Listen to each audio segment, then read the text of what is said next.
Ladies and gentlemen, we are back. It is Tuesday once again, thtpodcast.com. You can stream us live at mixler.com/thtpodcast.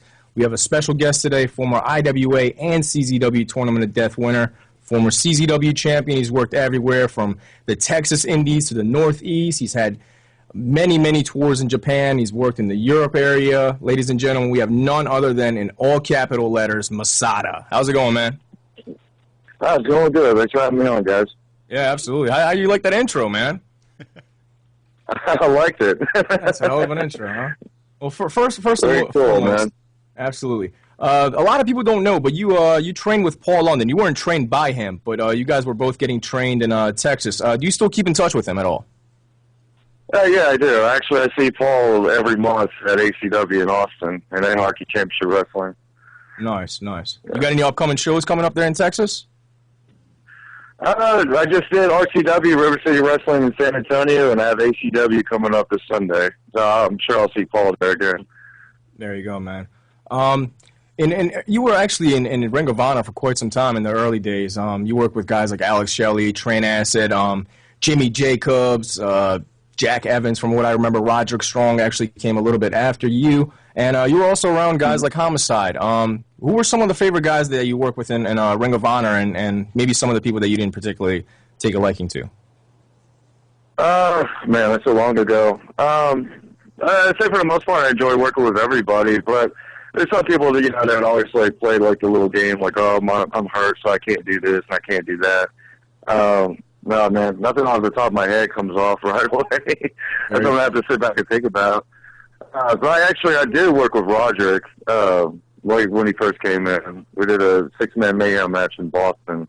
I enjoyed working with Roderick and Jay Lethal and Trent. Really a lot of guys, man. It's like the guys that are trying to get their spots. Like, I enjoy working with them. The guys, the inner circle part, not really so much. Yeah, definitely.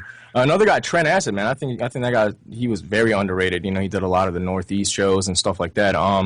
Were you good friends with him outside of the ring? Actually, I was. Yeah, I was really good friends with Trent. Like, good people, man. He told it to you straight. Like, there was no bullshit with him. That's what it seems like with you, man. That's why I wanted to interview you. It's good. Oh yeah, I'll shoot straight with everything. That's very respectable. Bullshit a lot with somebody. Very respectable. Ring of Honor, you bumped heads with Gabe Sapolsky a few times, but later down the road, you actually worked for Dragon Gate, and also you did a couple shows with Evolve, from my understanding. I remember actually the match against AR Fox, I believe it was. Do you have any plans of doing any future Evolve shows or anything like that, or is that do you kind of stay away from that?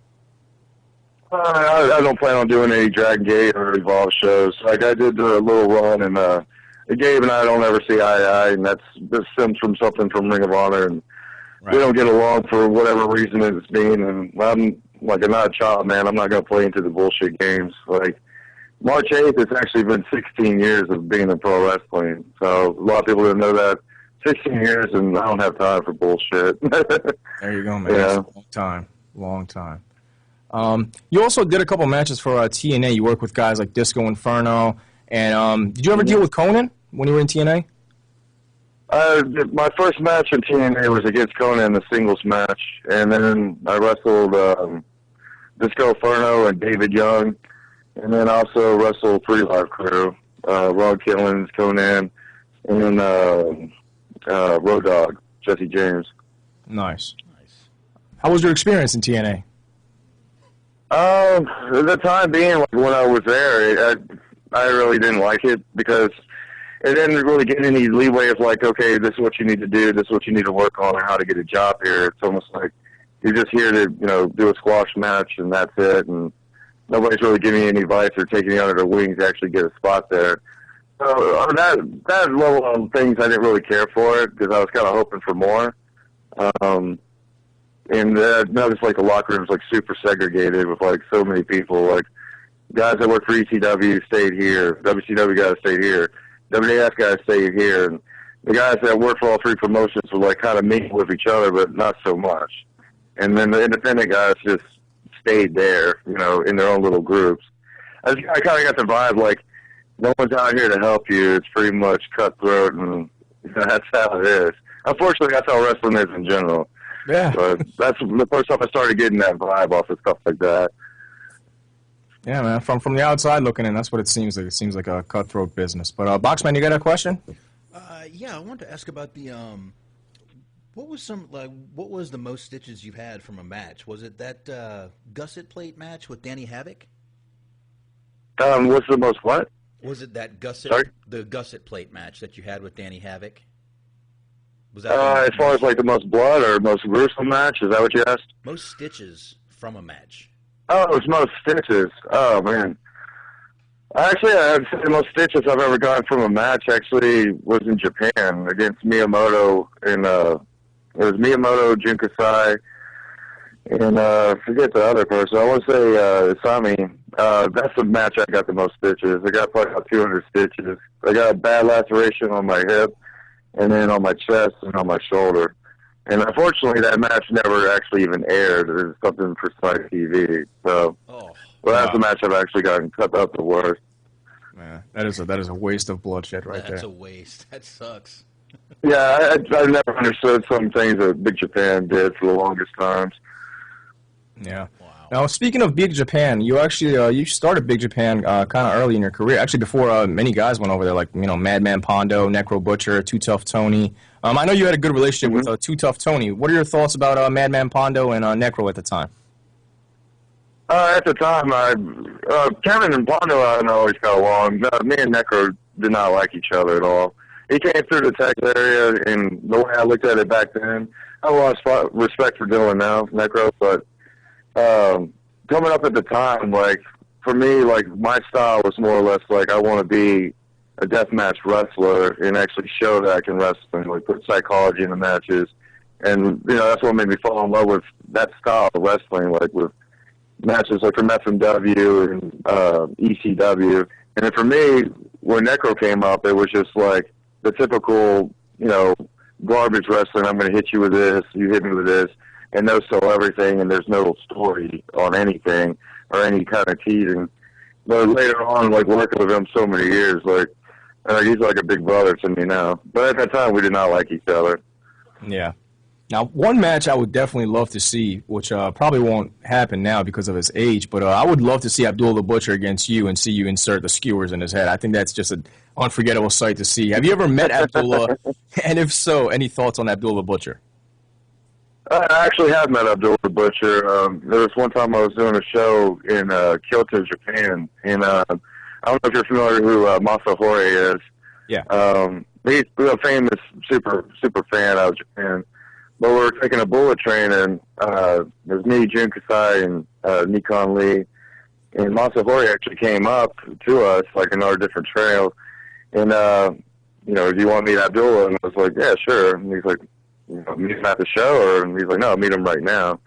So I just went back there and actually met him. He was a super polite guy, a really nice guy. Yeah, definitely seems like it. I've seen some interviews with him, and he didn't. I didn't expect him to speak like that, but yeah, you never know, I guess. Boxman, you got another question? One of the things was. I'm sorry. No, go ahead. Go ahead. You were saying something. One of the things I was going to say with Abdullah actually taught me, like, at a show, he's like, anytime you do pictures or do signings, make your money. Don't do anything for free. So he's like, just charge them, like, $10 or whatnot, like, 1,000 yen. And you'll be surprised people will pay it. Another thing is, like, if you're not charging, to do this, and I am, that makes me look bad. And I was like, I completely understand that. So Smart mind for the business. Got some business tips from Abdullah, so he's made some money in this business. Nice. Nice. Anyway, Boxman, you got another question? Or no? Was going to ask about last year at the Tournament of Death, you got to work with Kasai. How was it working with him back in the States again? It was awesome. Like, definitely brutal. I always enjoy wrestling with Kasai. One of the things I like that match, but I know we can do better, and that's kind of like with a tournament standpoint. Like, it's so difficult to go out and do 3 matches back to back, and then try to do something different each time, and not really get the time to like, okay, well, what are we doing exactly with the preparation as far as like the office goes? Like, I didn't know what the finals even consist of, so that gets kind of difficult. But I always enjoy fighting with Kasai. It's always good times. Yeah. Nice.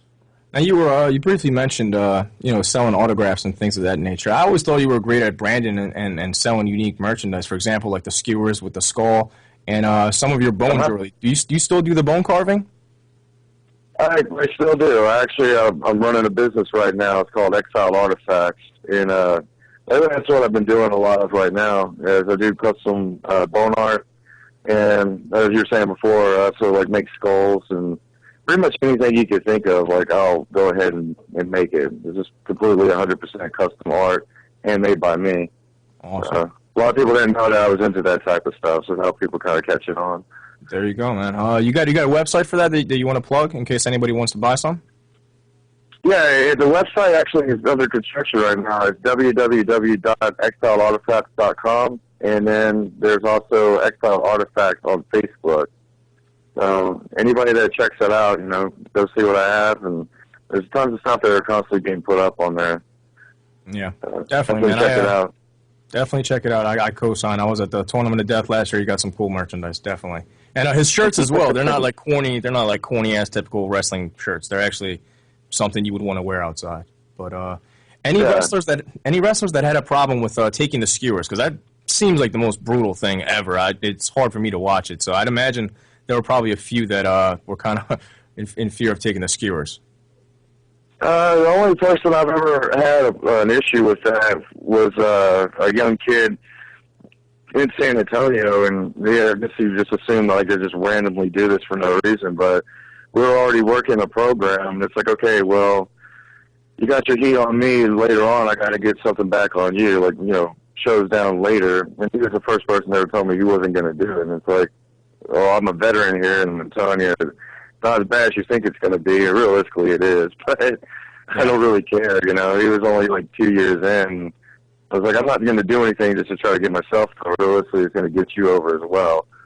So that was the only person. Sammy Guevara, like I had an issue with him, and other than that, really nobody except for him. Just one person. That's surprising, man. If I was a wrestler, I don't know if I'd be down with that one, man. I gotta tell you, that one is. I give you credit, man. That looks brutal. Yeah, it does. Well, I wrestled Kevin Steen, and actually Steen asked for it, and it's like, okay, just so happens I have him. Now, speaking of Kevin Steen, of course he's in NXT, but another guy that's in NXT that you're very familiar with is Drake Younger. I'm a big fan of the guy. I think he's very underrated. He always put his heart and passion into the wrestling. And do you still have a relationship with Younger? And how is he? Is he liking NXT? Has he adapted? And what do you think about it? I think it's great for him and his family, honestly, to be in NXT, and I know he's saving body, that's for sure. Yeah.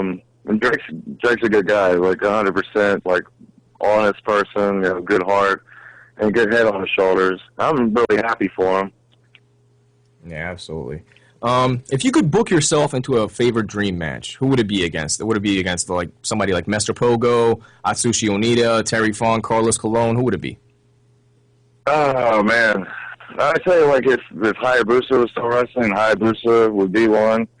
Terry Funk, obviously. Any of the old school, like, deathmatch legends, like, I'd love to fight with them and, see how that goes. There's so many people I would love to wrestle with, Yeah. I mean, that's a really good question. Hayabusa, that would be a good one, man, because him and Mike Awesome, they had some, phenomenal matches. And you're very underrated when it comes to your agility, because you used to do a lot of high flying, actually. I actually remember the one show, the Scramble Cage, too, where you kind of try to show off Teddy Hart. That was an awesome spot. A lot of people don't know about stuff like that. But prior to the deathmatch for wrestling, you were actually doing a lot of just regular wrestling, and you were very good at it. I think that's something that people overlook when it comes to you. Yeah, I kind of get like, it's like you judge a book by its cover. I used to do a lot of high flying. The Scramble Cage, I did a 450 splash off the top of that, and if you watch the Scramble matches in Ring of Honor, I used to do a lot of like, lucha style, American high flying base stuff, and then, later on I kind of changed my style up when I went to Japan and got more of an understanding, like, okay, well, if everyone else is doing this and they're the smaller guys, they need to be doing that, not you. I weighed like 245 at that time at 6'2", legit, and with my boots on 6'3", doing a bunch of high flying. And in my opinion, you know, I'm actually not that big of a guy. Because when you have guys like Shawn Michaels, who's roughly the same size as me, I just think the game has stepped down where a lot of smaller guys are coming in. Which isn't a bad thing. I hope it doesn't come across that way, but for me, it's kind of normal as far as the size-wise. How much of the current product are you watching? The WWE TNA stuff. Any of it?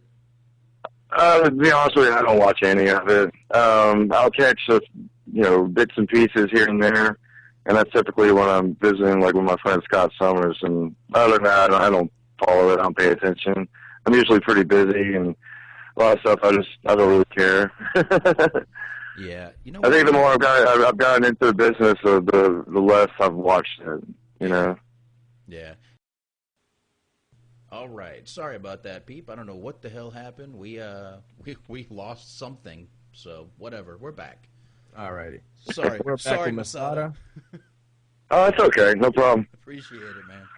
Now, after your TNA tryouts, you got to work some WWE shows, including a match against Maven. Any guys around there in the backstage that gave you any advice? Anybody that you kind of networked with? There's actually a lot of guys, like, that's kind of like the coin flip of things. Like I said earlier, like with TNA, no one really gave you any advice. Nobody really cared. Everybody's kind of doing their own thing.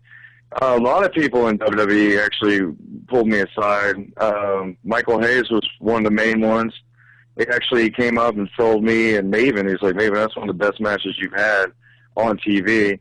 And he kind of pulled me under the wing. He's like, you know, and it goes right back to like Abdullah, business standpoints of like how much money you should be charging. And since you're going to be on TV now, so you know your money profits just came up, which you know they kind of did, but not really. But it is what it is.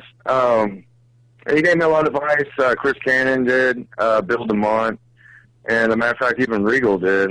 Nice. To me, it was a complete 180. It seemed to me like with WWE, like the guys had their jobs. And, you know, we're trying to branch off and, like, bring in new blood to make money. And that's what business is really about. Yeah. Now, you mentioned Bill DeMont, and you said that he helped you out, obviously, so he's in good thoughts with you. Did you have any dealings with him other than that? And did he act towards any of his allegations that he's getting now? Or is that something that you don't see really happening with him?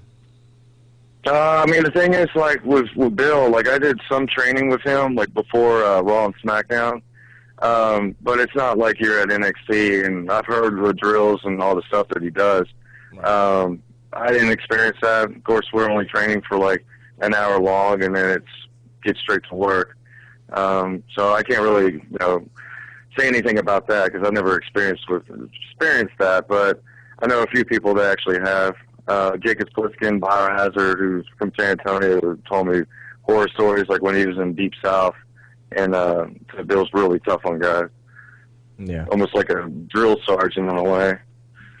Yeah, I think that's what they actually compared him to. So. Yeah, pretty much. Yeah. Did you? I hear a lot of things. Even Sammy told me, he's like, basically, you know, everything that you learned on the Indies and everything that got you there, you're wrong on, and they completely break you down and reprogram you. That's what he's told me from what he's experienced and what he's seen. Yeah, that definitely comes across on TV the same way. Yeah. Mm-hmm. Yeah, it does. Now, beyond wrestling, did you get to see this clip with Chris Dickinson and Kimberly? Because this apparently offended a lot of people, and I mean, it is 2015, and everybody gets offended by everything. But I mean, it's wrestling. This is predetermined. They know what they were doing. I just want to get your thoughts on this, and if you did see it at all.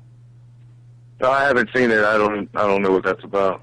Yeah, he basically gave her a stiff chair shot, and the whole world started crying, and it went on from there. Mm-hmm. But yeah. And, also, do you have any websites or anything that you'd like to plug? Any upcoming events? I actually have a wrestling school that's opening up. It's hybrid school of wrestling is going to be opening up in San Antonio. The trainers, I'm one of them, and Ray Rowe from Ring of Honor, and Chris Marvel. Everybody should know him. Like, he's worked for Ring of Honor, international, like, you know, independent talent. And Ray Rowe, like I said, ROH, all the way. But we're the 3 trainers. We're opening up a school in April. That's something definitely want to plug. People need to check out. Definitely. So if you want to get into the wrestling business, if you're in the Texas area, check him out. He's not going to break any light tubes over you. He's going to teach you how to wrestle. No, not at all. There you go. I'm going to teach you how to lock up and take a risk. There you go. Yeah, you actually have a lot of psychology in your wrestling, So, yeah, I think you'd be a great assist with that. Oh, for sure. Thank you. Absolutely. I did a lot of training beforehand, so I'm better. Otherwise, I got ripped off. There you go, man. Of course, I live in Philadelphia, so I got to see you at CZW and then other shows a lot. Any chance of you coming back to the Northeast anytime soon? Honestly, I have no idea. The only thing I know of is possibly On Point. Nice. And I think that's going to be sometime in June, but I just have to see how the scheduling goes, because actually going to be doing Puerto Rico at some point in time. Like I said, that's the only thing as far as like the Northeast goes. Nice. All right, well, we're going to have Tommy Dreamer on the show in a month or two. We got to get you on House of Hardcore, man. Tag team with Lance Hoyt. There you go. Yeah, I'd be down for that. Definitely. There you go, man. Let's see. We got to make this happen. But anyways, man, I don't want to hold you up. Appreciate you being on the show. Once again, thank you, Masada. You can check him out. You want to plug your Twitter, any Facebook, anything like that? Anybody, just check me out on Brick and Paul Dome, Masada. That's my Facebook. And check out Exiled Artifacts. And if you're on Instagram, check out Exiled 1999. Those are the only things I have, so check them out. There you go. Support independent wrestling, and you got some cool merchandise. I co-sign it. People know on this show I don't bullshit and kiss ass, so it is what it is. But hey, man, once again, appreciate you coming on the show, man. I don't want to hold you up. I appreciate it, guys. Thanks for having me. Absolutely. We're going to do it again. Definitely.